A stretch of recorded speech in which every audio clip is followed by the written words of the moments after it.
நானும் இப்படி செத்ததுக்கு அப்புறம் தூக்கிட்டு போற மாதிரி கனவு வந்துச்சு எனக்கு. எருமை ஆகுற மாதிரி கனவு கண்டா உன்னை பத்தி மட்டும் கனவு கண்ட வேண்டியதா? எதுக்கடி உன் கனவுல என்ன சாகடிக்கிற? ஐயோ சண்டை போடாதீங்கடி. அதான் டாக்டர் யாருக்கும் எதுவும் ஆகாதுன்னு சொல்லிருக்காங்கல்ல. பேசாம இருங்கடி. ஐயோ இவ கனவு கண்ட பழிச்சு தொலையுமே. சாகுற மாதிரி வேற கனவு கண்டிருக்கா. ஐயோ அம்மா. எல்லாரும் கொஞ்சம் வாயை மூடிட்டு சும்மா இருக்கீங்களா? சும்மா இருடி.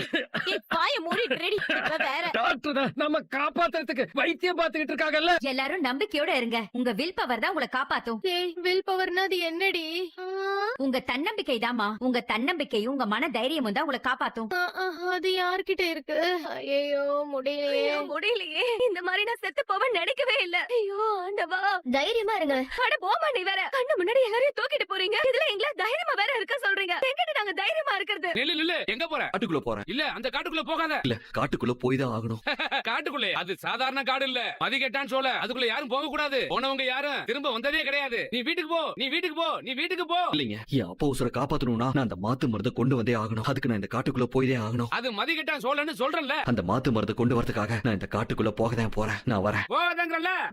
முட்டா பைய மதிகட்டான் சோலைக்குள்ள போக கூடாதுன்னு சொன்னா கேட்க மாட்டேங்கற. மதிகட்டான் சோலைக்குள்ள போனதுனால தான் நான் இப்படி மதிகட்டி தெரிஞ்சுக்கிட்டு இருக்கேன். என்ன மாதிரியே அவனும் பைத்தியம் மாதிரி போக போறான்.